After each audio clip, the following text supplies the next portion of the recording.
لوگوں، اللہ تبارک و تعالی قرآن کریم کے اندر بیان فرماتا ہے ہن لباس لکم وانتم لباس لہن. یہاں سے میں اپنی بات کا آغاز کرتا ہوں. اے لوگوں، ہن لباس لکم وانتم لباس لہن، کہ اے مردو تم اپنی بیویوں کے لیے لباس ہو، اور اے عورتوں تم اپنے پتی کے لیے، اپنے ہسبینڈ کے لیے لباس ہو. میرے بھائیوں، اللہ نے اس آیت کریمہ کے ذریعے سے ہمیں اور آپ کو یہ بتایا کہ اے مردو تم اپنی بیویوں کے لیے لباس ہو، تم اپنی دھرم پتنی کے لیے، اپنی وائف کے لیے لباس ہو. اور پردہ کے پیچھے بیٹھی ہوئی میری مائیں بہنیں سنیں، اللہ تبارک و تعالی آپ کو بھی آپ کے ہسبینڈ کے لیے، آپ کے شوہر کے لیے، آپ کے پتی کے لیے لباس قرار دیا. یعنی ہن لباس لکم وانتم لباس لہن، مرد کو بیوی کے لیے لباس اور عورت کو مرد کے لیے لباس قرار دیا، یعنی شوہر کے لیے لباس قرار دیا. لباس کیوں کہا اللہ نے؟ لباس ہم اور آپ کیوں پہنتے ہیں؟ دیکھیے ایک بات یاد رکھیے کہ لباس ہم اور آپ کیوں پہنتے ہیں. بنیادی طور پر نا لباس کا 3 کام ہوتا ہے. 2 کام چھوڑیے، 1 کام لیجئے. ایک کام کیا ہے؟ لباس ہم کیوں پہنتے ہیں؟ تاکہ ہم دوسروں کے سامنے ننگا ہونے سے بچ جائے. اب کپڑا کیوں پہنتے ہیں؟ تاکہ آپ کے جو پرائیویٹ پارٹس ہیں وہ چھپ جائے لباس کی وجہ سے. تو پتہ یہ چلا کہ لباس ہمارے بدن کو ڈھانپتا ہے، ہمارے پرائیویٹ پارٹ کی حفاظت کرتا ہے. لباس ہمیں دوسروں کے سامنے ننگا ہونے سے بچاتا ہے، اور لباس ہمیں خوبصورتی بھی عطا کرتا ہے. تو میرے پیارے ساتھیوں، اللہ تبارک و تعالیٰ نے کتنی بہترین تعبیر فرمائی اس رشتے کی اس آیت کریمہ کے اندر کہ ایک مرد کو اپنی بیوی کے لیے لباس قرار دیا اور ایک عورت کو اپنے مرد کے لیے لباس قرار دیا. یعنی ایک عورت ایک مرد کی زندگی کی خوبصورتی کو بڑھاتی ہے، اور ایک مرد ایک عورت کی زندگی کی خوبصورتی کو بڑھاتا ہے. میرے پیارے ساتھیوں، ایک شوہر اپنے بیوی کی حفاظت کرتا ہے اور ایک بیوی اپنے شوہر کی حفاظت کرتی ہے. اللہ تبارک و تعالی فرماتا ہے ہن لباس لکم وانتم لباس لہن، کہ اے مردو تم اپنی بیویوں کے لیے لباس ہو، اور اے عورتوں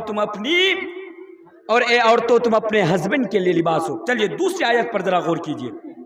اللہ تبارک و تعالی اس رشتہ کو سامنے رکھے. میری بات سمجھ میں آ رہی ہے نا آپ لوگوں کو؟ اب اس رشتے کو سامنے رکھتے ہوئے اب یہ آیت میں آپ کے سامنے پڑھ کر جا رہا ہوں. اللہ تبارک و تعالی قرآن کریم کے اندر سورۃ الروم کے اندر بیان فرماتا ہے. اس آیت کو سن لیجئے، پھر انشاءاللہ میں حقوق کی طرف آپ کو لے کر آ جاؤں گا. اے لوگو، وَمِنْ آيَاتِهِ أَنْ خَلَقَ لَكُم مِّنْ أَنفُسِكُمْ أَزْوَاجًا. اے لوگو، وَمِنْ آيَاتِهِ أَنْ خَلَقَ لَكُم مِّنْ أَنفُسِكُمْ أَزْوَاجًا، کہ اے لوگو اللہ کی نشانیوں میں سے ایک بہت بڑی نشانی یہ ہے کہ اللہ تبارک و تعالیٰ نے تمہارے لیے تمہاری بیویوں کو پیدا کیا. آیت پر ذرا غور کیجئے کہ اے لوگو ذرا کان کھول کر سن لو. اللہ تبارک و تعالیٰ کی ایک یہ بہت بڑی نشانی ہے کہ اللہ تبارک و تعالیٰ نے تمہارے لیے تمہاری بیویوں کو بنایا، تمہارے لیے تمہاری بیویوں کو پیدا کیا. مردو، یہ اللہ کی بہت بڑی نشانی ہے کہ اللہ تبارک و تعالیٰ نے ہمارے لیے ہماری بیویوں کو بنایا. ایک سوال ہو سکتا ہے نا کہ مولانا صاحب اللہ نے ہمارے لیے بیویوں کو کیوں بنایا؟ بیوی تو ہمارے لیے آفت ہے، بیوی تو ہمارے لیے مصیبت ہے. ارے مولانا صاحب، بیوی تو ہمارے لیے پریشانی کا سبب ہے. بیوی کو بنانے کی، پیدا کرنے کی ضرورت کیا تھی؟ کیونکہ ہم مرد تو ایسے بھی خوش تھے. بولتے کہ نہیں بولتے ہیں؟ ایک دوست کو یہ مشورہ دیتا ہے، بھائی تم نکاح مت کرو، شادی مت کرو. بولے کیوں؟ میں شادی کیوں نہ کروں؟ جواب آتا ہے اگر تم شادی کرو گے نا تو تمہاری زندگی جھنڈ ہو جائے گی.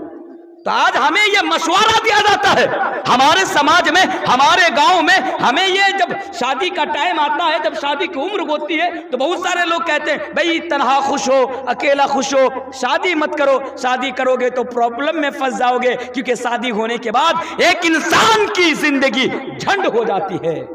پھر اللہ نے ہمارے لیے اس مصیبت کو، اس پریشانی کو کیوں پیدا کیا؟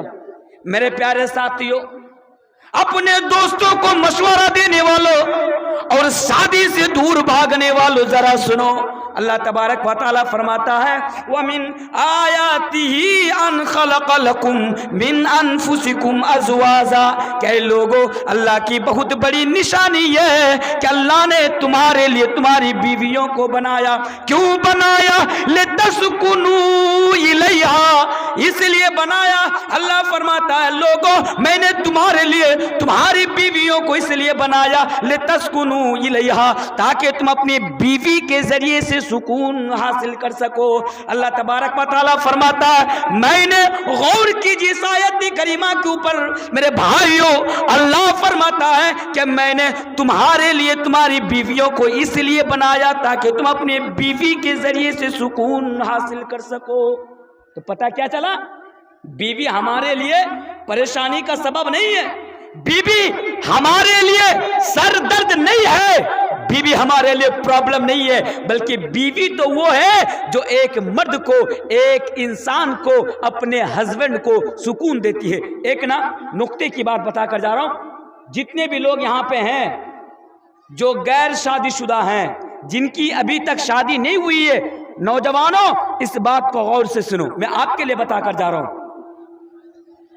ہمارے گاؤں میں ہمارے سماج میں بہت سارے نوجوان ایسے ہیں اس مرض کے وہ بیمار ہیں, اس بیماری میں وہ مبتلا ہے کہ رات کے 12 بجے راستے کے کنارے میں بیٹھ کر وہ پبجی گیم کھیلتا ہوا نظر آتا ہے. کوئی آیا کوئی رات کے 12 بجے تو پبجی گیم کھیل رہا ہے, رات کے 12 بجے چائے کی دکانوں پہ تو اڈا دے رہا ہے, رات کے 12 بجے تو کسی کلاب پر کیرم بورڈ کھیل رہا ہے, آخر اس کے پیچھے وجہ کیا ہے؟ جواب آتا ہے کیا بتائیں بھائی صاحب, رات کو نیند نہیں آتی ہے. سنیے, جب رات کو سوتا ہوں تو نیند نہیں آتی ہے. بولے کیوں نیند نہیں آتی ہے؟ بولے پتہ نہیں رات کو کیوں نیند نہیں آتی ہے, اس لیے رات کو موبائل میں گیم کھیل کر کے یا پھر کیرم بورڈ کھیل کر کے ہم جو ہے وقت یعنی ٹائم پاس کرتے ہیں, یہ بتایا جاتا ہے. بہت سارے نوجوان ایسے ہیں کہ جن کی زندگی میں ہر چیز رہنے کے باوجود بھی ان کی زندگی میں سکون نہیں ہے.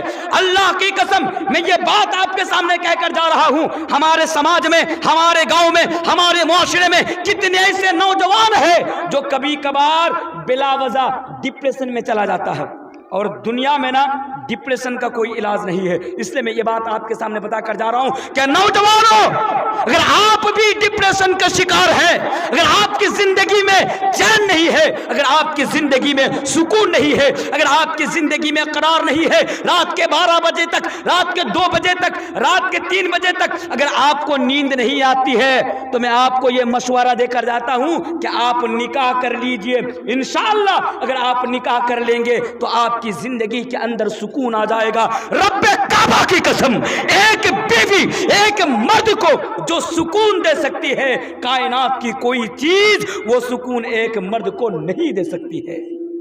بات سمجھ میں آئی؟ ایک بیوی, ایک عورت, ایک مرد کو جو سکون دے سکتی ہے پوری دنیا کے اندر کوئی اور چیز نہیں ہے جو مرد کو اتنا سکون پہنچا سکتی ہے یا پھر سکون دے سکتی ہے. اس لیے نوجوانوں آپ نکاح کر لو, نکاح کر لو. آگے آئیے, اللہ تبارک و تعالیٰ فرماتا ہے وَمِنْ آیَاتِ